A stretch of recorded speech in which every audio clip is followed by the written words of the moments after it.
कुछ मिला सीख। जैसे इसे किसी की परवाह नहीं है, 10 बार मार के भगाओ, लेकिन उसकी लगन लगी है कि हमको पाना है और बस खाना है।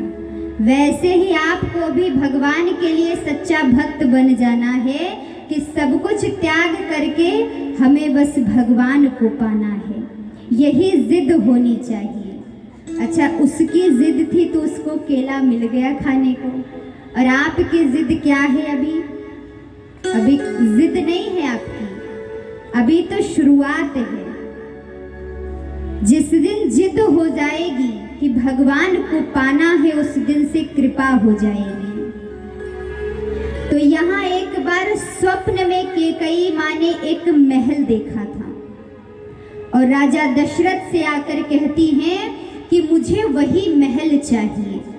तुरंत ही निर्माण करवा दिया महल का और कहा जाओ अब गृह प्रवेश करो। महारानी ने कहा अभी नहीं, जब समय आ जाएगा तब। आज वही महल कैकेयी माँ ने सीता जी को उपहार में दिया और उसका नाम क्या पड़ा? कनक भवन। सुमित्रा मैया ने ढेर सारे स्वर्ण दिए उपहार में, लेकिन जब कौशल्या महारानी की बारी आती है तो उन्होंने अपनी बहू के लिए एक नौलखा हार रखा था। जाकर देखती हैं, लेकिन अब कहती हैं कि कहाँ मेरी बहू इतनी सुंदर, और इस नौलखे की तो कोई कीमत नहीं है मेरी बहू के आगे। तो कौशल्या मैया ने क्या किया? अपने पुत्र राम का हाथ सीता जी के हाथ में दिया और कहा आज से मेरे बेटे की जिम्मेदारी मैं तुम्हें देती हूँ। हर कदम पर चाहे दुख हो सुख हो, कोई भी समय हो, आपको साथ साथ चलना है। एक दिन राजा दशरथ जी महल में बैठे हुए थे, सभी के बीच में।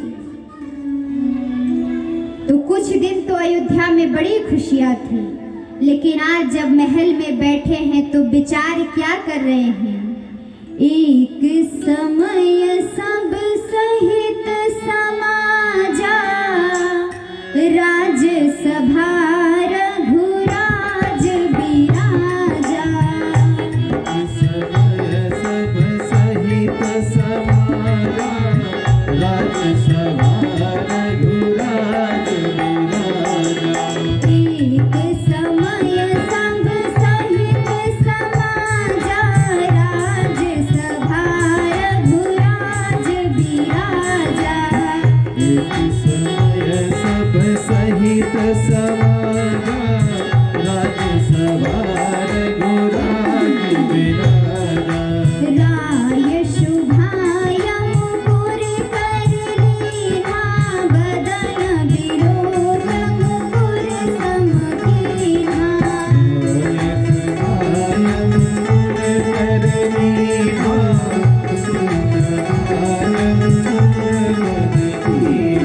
श्री राम जय राम जय जय राम, श्री राम जय राम जय जय राम।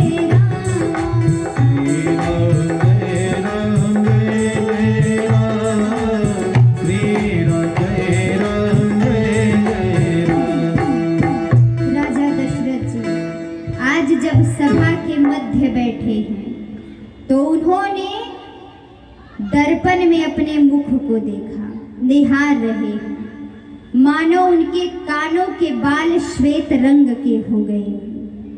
उनसे कह रहे हैं, राजन, अभी मैंने तो अपना रंग बदल दिया, तुम अपना रंग कब बदलोगे?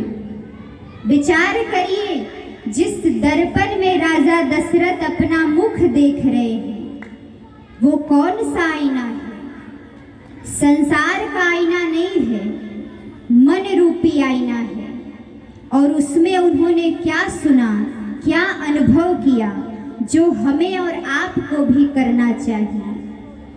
कभी आप अपने मन के अंदर झांक कर देखते हो, मन क्या कह रहा है? राजा दशरथ से कहते हैं कि मैंने अपना रंग बदल दिया है, तुम कब बदलोगे। अब वो समय आ गया है राजन कि तुम्हें विश्राम करना चाहिए, एक स्थान पर बैठकर, और अपनी ये जो पदवी है ये अपने पुत्र को दे देना चाहिए।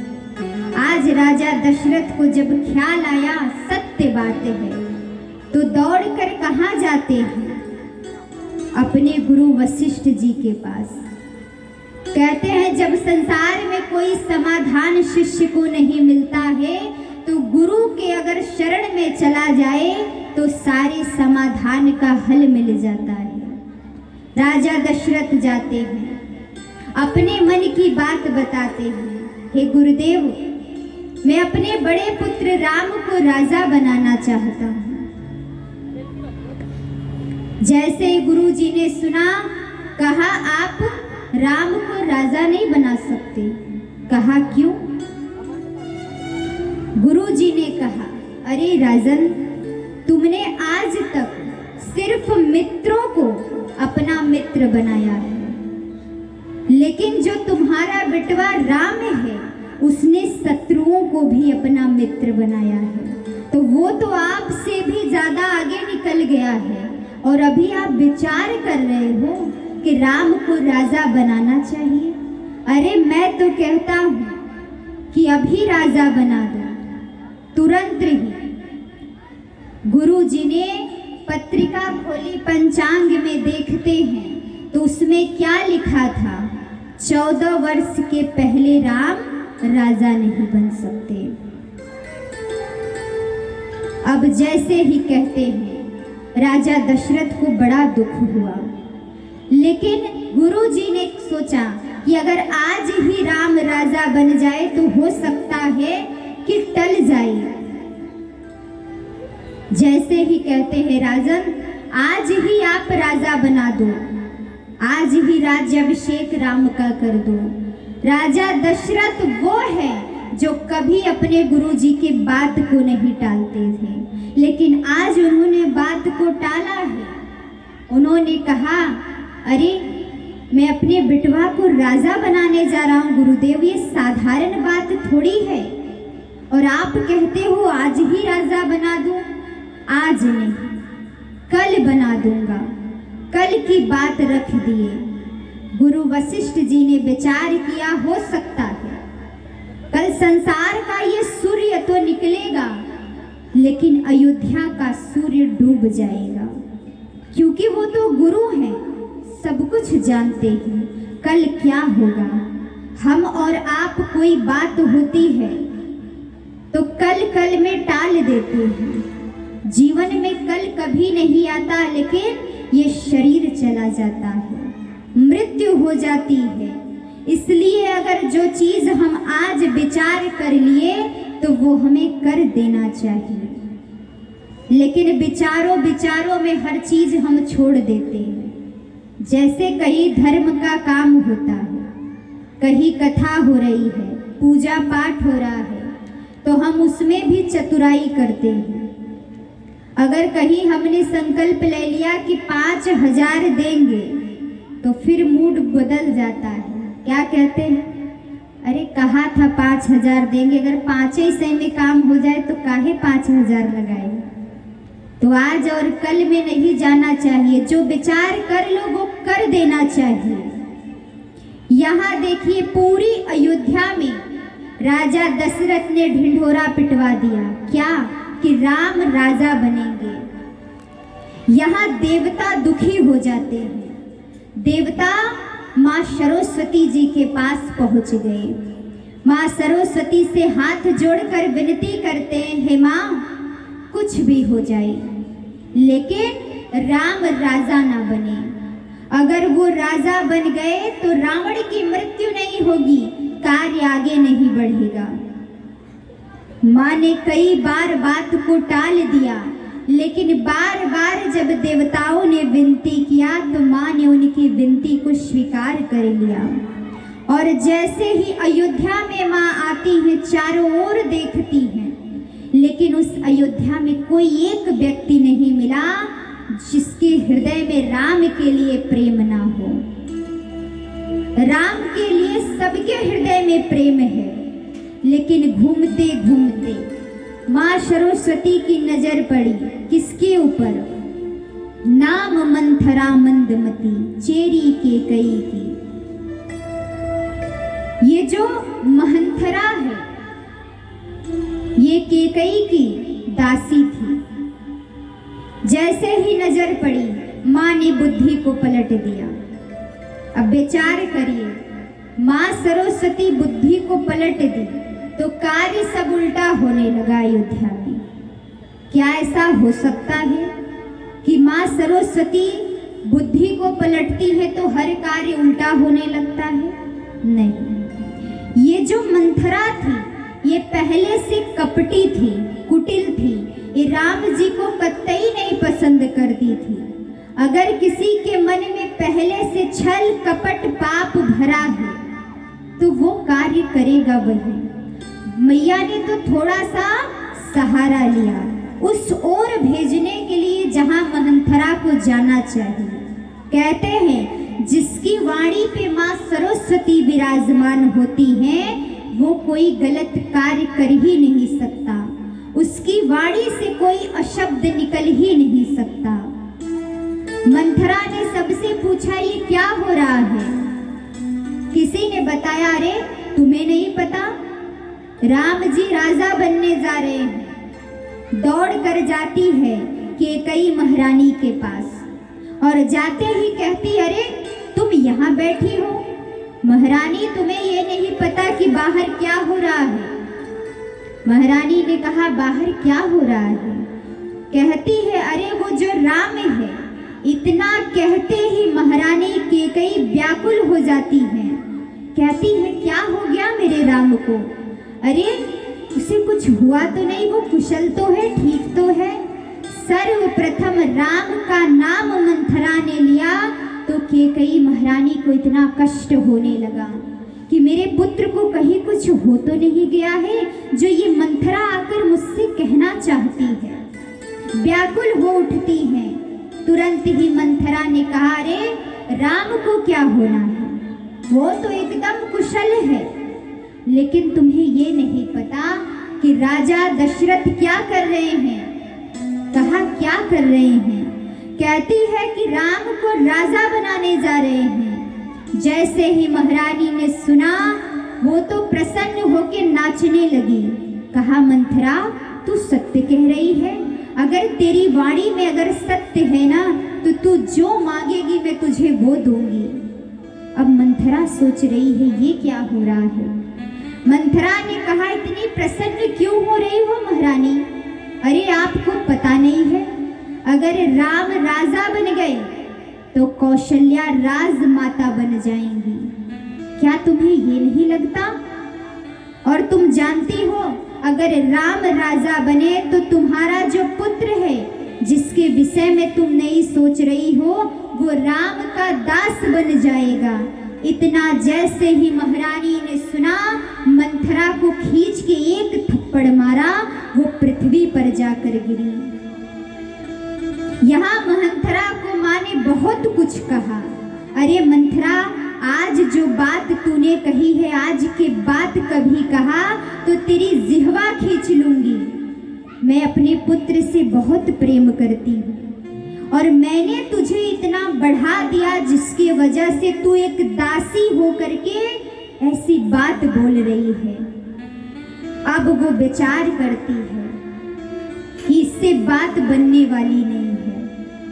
वो उठती है, कहते हैं इस संसार में मानव के मुख में अगर गलती से जहर पी ले तो उससे तो आप बच जाओगे, लेकिन अगर किसी के कानों में जहर घोल दो, किसी के विषय में अगर विषैली बात को लाके घोल दो तो उससे मानव की मृत्यु हो जाती है। यहाँ मंथरा उठती है, कहती है अरे मैया हम तो आपके लिए ही बोल रहे थे। अरे भरत भी तो आपका बेटा है, मुझे उसकी भी परवाह है। विचार करो अगर तुम्हारा बेटवा दास बन गया तो क्या इन आंखों से तुम अपने पुत्र को दास बनते सेवा करते देखोगी? अब इतनी इतनी बातें मंथरा कहती है कि धीरे धीरे करके ये बात हृदय में उतरने लगती है। और जब हृदय में उतरती है तो कहती है मैं क्या करूं। मंथरा समझ गई अब जो मैं कहूंगी वो ये करेगी। मंथरा ने कहा अगर दशरथ जी आ जाए तो तुम्हारे 2 वचन रह गए थे, उस वचन में तुम मांग लेना, यही अवसर है। कहती है क्या मांगू। मंथरा ने कहा पहले वचन में तुम राम की जगह भरत को राजा मांग लेना। तुरंत ही तैयार हो गई कि ये बात तो महाराज से एक बार मैं कहूंगी, वो मेरी बात मान जाएंगे। लेकिन दूसरे वचन में मंथरा ने क्या बताया कि दूसरे वचन में राम के लिए वनवास मांग लेना। ये बात के लिए महारानी तैयार नहीं होती है, लेकिन वो जब बताने लगी तो कहती है अगर राम यही रहे और भरत राजा बन जाए तो नहीं चल सकता। कहती अरे तुम कहाँ से सोच रही हो, अगर राम इस अयोध्या में रहा तो भरत कभी राजा नहीं बन सकता। क्यों, ये जितने भी मंत्री हैं ये सब अयोध्यावासी विद्रोह कर जाएंगे और कोई भी राम के खिलाफ नहीं खड़ा होगा, इसलिए राम को जाना पड़ेगा अयोध्या से, उसके बाद ही कार्य पूरा हो सकता है। आज जैसे महारानी ने सुना, महाराज का इंतजार करती हैं। वो जो कुटिल और कपटी थी मंथरा अपना कार्य करके वहां से चली जाती है और कैकेयी महारानी अपने श्रृंगारों को बिगाड़ कर, बालों को बिखेर कर एक कोप भवन में बैठ जाती हैं जहां कोई भी नहीं है। महाराज का इंतजार करती है। राजा दशरथ आज एक एक कदम जैसे जैसे चल रहे हैं विधाता को याद कर रहे हैं।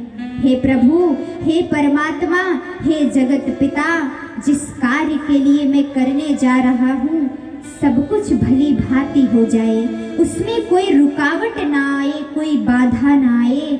आप देखने वाले हो, लेकिन जो होना है वो तो होकर ही रहेगा। राजा दशरथ जैसे ही आते हैं, महारानी को देखते हैं। अरे महारानी, तुम यहाँ बैठी हो, आज मैं तुम्हें ऐसी बात बताऊंगा, तुम प्रसन्न हो जाओगी। जैसे ये बात सुनती महारानी ने कहा कुछ भी आप कहिए, लेकिन उसके पहले जो मैं आपसे मांगूंगी आपको देना पड़ेगा। आज जो मांगूंगी क्या आप मुझे दोगे? राजा दशरथ ने कहा अरे महारानी, आज मैं इतना प्रसन्न हूँ कि जो तुम मांगोगी वो मैं तुम्हें दूंगा, क्योंकि सत्य रघुवंशी हूँ मैं। कहते हैं रघुकुल रीति सदा चली आई, प्राण जाई पर वचन न जाई। मेरे प्राण चले जाएंगे महारानी, लेकिन मेरे वचन मिथ्या नहीं जाएंगे। आज मैं बहुत प्रसन्न हूँ, लेकिन पहले जाओ आप श्रृंगार करके आओ, उसके बाद जो आप मांगना चाहती हो मांगो। श्रृंगार करके आती हैं, जैसे ही समक्ष खड़ी होती है महारानी ने अपना पहला वचन क्या मांगती हैं कि सुनहु प्राण प्रिय भावत जी के, सुनहु प्राण प्रिय भावत जी के, सुनहु प्राण प्रिय भावत जी के,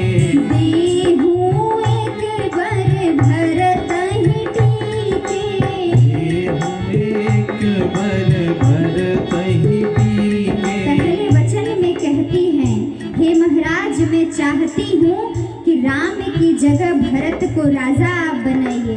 राजा दशरथ ने कहा अरे महारानी, बस इतनी सी बात है, मेरे लिए तो चारों पुत्र एक समान है। जाओ, मैं तुम्हें वचन देता हूँ कि भरत को राजा बनाऊंगा। लेकिन जब दूसरा वचन महारानी मांगने लगी तो उनके शरीर के रोए खड़े हो जाते हैं, कांपने लगती हैं और कहती हैं मांगहु दूसर वर कर जोरी, मांगहु दूसर वर कर जोरे, मांगहु दूसर वर कर जोरी, मांगहु दूसर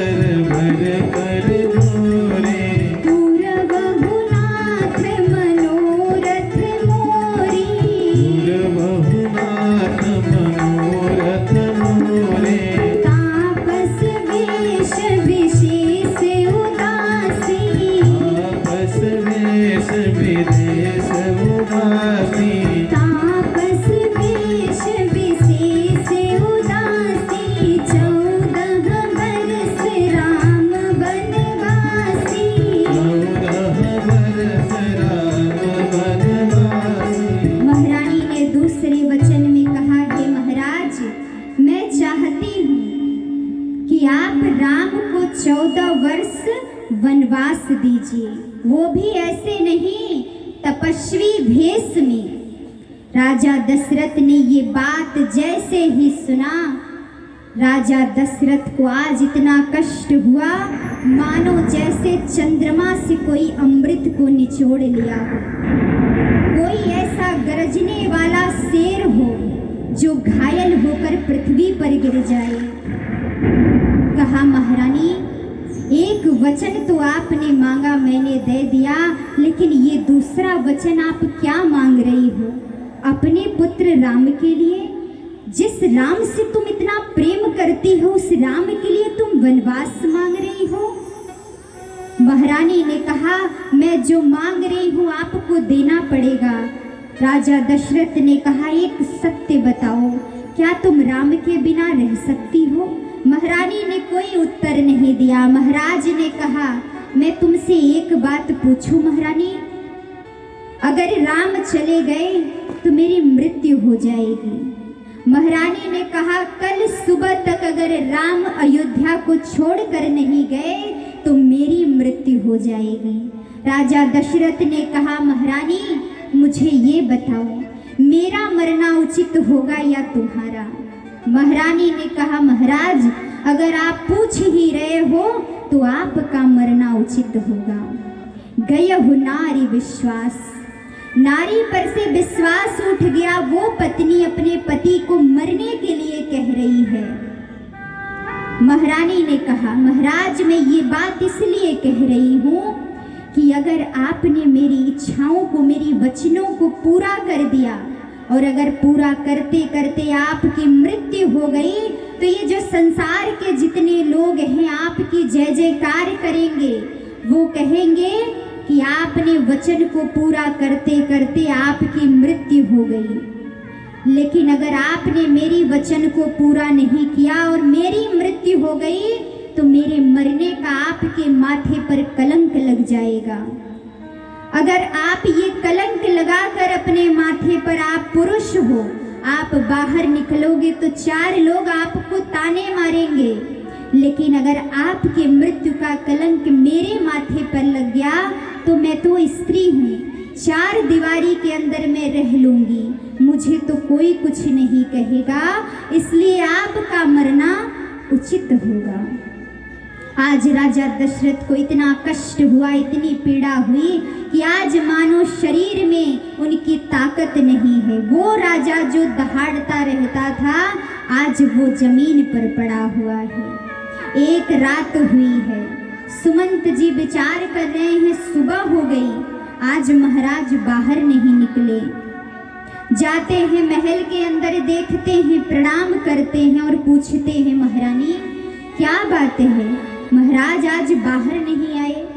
महारानी कैकेयी ने कहा, जाओ जा करके राम को कहो तुम्हारे पिता याद कर रहे हैं। जैसे ही सुमंत जी पहुंचते हैं, सुमंत जी ने जैसे ही बताया कि आपके पिता आपको याद कर रहे हैं, नंगे पांव राम जी दौड़ कर आते हैं, मेरे पिताजी मुझे याद कर रहे हैं। जैसे ही पहुंचते हैं, पिता को प्रणाम करते हैं, माता को प्रणाम राम जी करते हैं। और जैसे ही देखते हैं, राम जी ने पूछा, माँ मेरे पिताजी को क्या हो गया है? कैकेयी माँ ने उस वचन के विषय में राम जी से जब बताया तो राम जी ने जैसे ही सुना, राम जी कहते हैं कि हे माँ, वो पुत्र बड़ भागी होगा जो माँ के वचन में और चरण में दोनों में विश्वास करे। अरे मैं तो कल रात से बहुत दुखी था कि मैं राजा बन जाऊंगा, लेकिन आपने तो मेरे लिए समाधान खोज लिया। इस अयोध्या में जितने संत आते थे स्वयं चलकर आते थे, तब जाकर मैं दर्शन करता था। लेकिन मेरा भाग्य कितना सुंदर है कि जब मैं जंगल में जाऊंगा तब मैं स्वयं चलकर संतों का दर्शन करूंगा। तुरंत ही राम जी देखिए, एक जो पुत्र होता है, अगर उसके लिए आप कह दीजिए कि आपको हम ये चीज नहीं देंगे अपना, आप हमारा घर छोड़कर चले जाइए, तो वो संतान आपसे लड़ने लगता है। लेकिन राम जी तो प्रसन्न होकर नाचने लगे ये सुनकर कि मुझे अयोध्या छोड़कर जाना है। राम जी आते हैं, अपनी माँ कौशल्या के गोद में लेट जाते हैं। माँ से कहते हैं, माँ सबसे बड़ा भाइयों में कौन है? माँ कौशल्या ने कहा, भाइयों में तो तुम बड़े हो राम। कहा उसके बाद माँ कौन बड़ा है? कहा उसके बाद भरत बड़ा है। लेकिन ये तो क्यों पूछ रहा है? कहा माँ इसलिए पूछ रहा हूँ क्योंकि पिताजी ने ना, मैं यही सोच रहा था कि मैं तो बड़ा हूँ, लेकिन जब मैं राजा बन जाऊंगा तो और बड़ा हो जाऊंगा। लेकिन माँ पता है, मैं बड़ा हूँ इसलिए पिताजी ने मेरे लिए उचित सोचा है और मुझे जंगल का राजा बनाने के लिए निर्णय ले लिया है। भरत मुझसे छोटा है इसलिए अयोध्या का राजा बनाने का निर्णय ले लिया है। माँ कौशल्या ने जैसे ही सुना, कहा भरत, राम, अगर ये वचन तुम्हारे पिताजी ने या किसी और ने लिया है तो मैं कतई नहीं मानूंगी, लेकिन अगर ये तुम्हारी माँ ने वचन लिया है तो तुम जाओ। क्यों? क्योंकि कैकेयी माँ वो है, कौशल्या माँ जानती हैं जो भी वो अपने संतान के लिए सोचती है वो उचित मार्ग होता है। राम जी प्रसन्न होकर के सीता मैया के पास आते हैं। सीता जी से कहते हैं कि मैं अयोध्या को छोड़कर जा रहा हूँ, लेकिन तुम्हें सबका ख्याल रखना है। आज सुन तो रही है कि मेरे पति अयोध्या को छोड़कर जा रहे हैं, लेकिन सीता जी पृथ्वी को कुरेद रही हैं नाखूनों से। क्यों कुरेद रही हैं? वो अपनी माँ से कुछ कहना चाहती हैं, माँ कोई तो जाएगा आज, लेकिन मुझे नहीं पता दो में से कौन जाएगा, सीता का प्राण जाएगा या शरीर जाएगा इस अयोध्या से, लेकिन दो में से कोई एक जाएगा। राम जी ने शास्त्र की बात बताई, सीता मेरे जाने के बाद अपनी सास ससुर देवर की सबका तुम ख्याल रखना। सीता जी ने कहा, हे स्वामी, शास्त्र मैंने भी पढ़ी है। शास्त्र क्या कहता है कि पत्नी का वो धर्म है कि जब सुख हो तो सुख में अगर पत्नी चलती है तो अगर दुख आ जाए, कष्ट आ जाए पति को, तो पत्नी को साथ साथ चलना चाहिए। राम जी ने कहा, जहाँ मैं जा रहा हूँ वहाँ तुम नहीं जा सकती। क्यों? क्योंकि जो तुम्हारे चरण है ना बड़े कोमल हैं और मैं उन पत्थरों पे जलते हुए चलूंगा, तुम नहीं चल सकती सीता। सीता जी ने कहा, जिस जलते हुए पत्थर पर आप चलोगे तो आपको क्या लगता है कि इस मखमल के बिस्तर पर सीता रहेगी? नहीं। अगर जलते हुए पत्थरों पर आप चलोगे तो मैं भी आपके साथ चलूंगी। सीता जी ने जाने के लिए राम जी से कहा। राम जी ने कहा, ठीक है। लेकिन यहाँ जैसे ही लक्ष्मण जी से मिलते हैं, अपने छोटे भाई से कहते हैं, लक्ष्मण मैं जा रहा हूँ अयोध्या को छोड़कर, तुम सबका ख्याल रखना, माता पिता का सबका। लक्ष्मण जी ने देखिए यहाँ क्या उत्तर दिया है, कौन सा पिता, कौन सी माता, कौन सी भाभी, मैं किसी को नहीं जानता। मैं सिर्फ एक को जानता हूँ, वही मेरे माता पिता हैं, वो आप हो। जहाँ आप रहोगे वही मैं रहूँगा। विचार करिए, इस कलयुग में अगर दो भाई हैं, एक बड़ा भाई अगर अपने छोटे भाई को अगर घर की चाबी दे दे तो दूसरे दिन से छोटे भाई का भाव बदल जाता है, वो जैसे पहचानता नहीं है।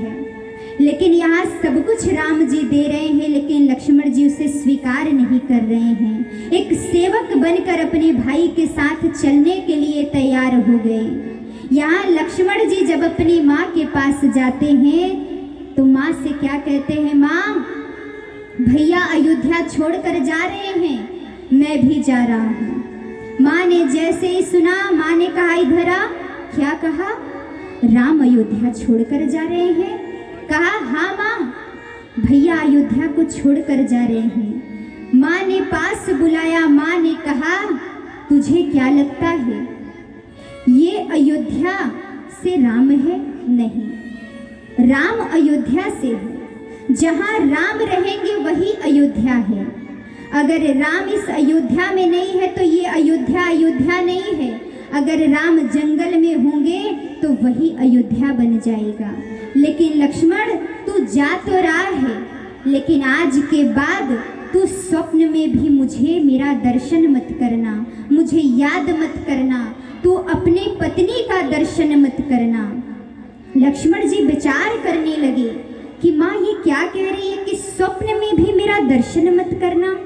यही वो स्थान है जहाँ लक्ष्मण जी सोचते हैं कि अगर कहीं मैं सो गया, मुझे निद्रा आ गई और गलती से मैंने स्वप्न में अपनी माँ का दर्शन कर लिया तो मेरी माँ का वचन मिथ्या हो जाएगा।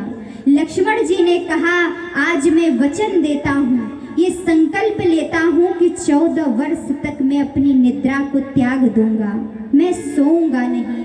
क्यों? क्योंकि मैं जब सोऊंगा नहीं तो मैं अपनी माँ का दर्शन नहीं करूंगा। ऐसे हैं लक्ष्मण जी। यहाँ जैसे उर्मिला जी के पास जाते हैं, उर्मिला जी से कहते हैं कि मैं जा रहा हूँ अपने भाई के साथ। लक्ष्मण जी ने आज जैसे ही कहा, उर्मिला जी आरती की थाल लेकर खड़ी हो जाती हैं। मेरे पति जा रहे हैं, मैं उनका स्वागत तो कर लूं, आरती लेकर खड़ी हैं, लेकिन लक्ष्मण जी सोच रहे हैं एक तरफ उर्मिला जी हैं, एक तरफ राम जी हैं। बीच में लक्ष्मण जी खड़े होकर विचार करते हैं कि जब तक मैं उर्मिला के पास जाऊं कहीं ये मेरी आरती उतारने लगे और मेरे भैया चले ना जाए। उस जलते हुए ज्योति को छोड़ करके लक्ष्मण जी चले जाते हैं। लेकिन उर्मिला जैसी पत्नी जो दीपक तो जल रहा है आरती के लिए लेकर खड़ी हैं, लेकिन आरती अपने पति का नहीं उतारी, उसे 14 वर्ष तक उस दीपक को जला कर रखती हैं उर्मिला जी। जब मेरे पति लौट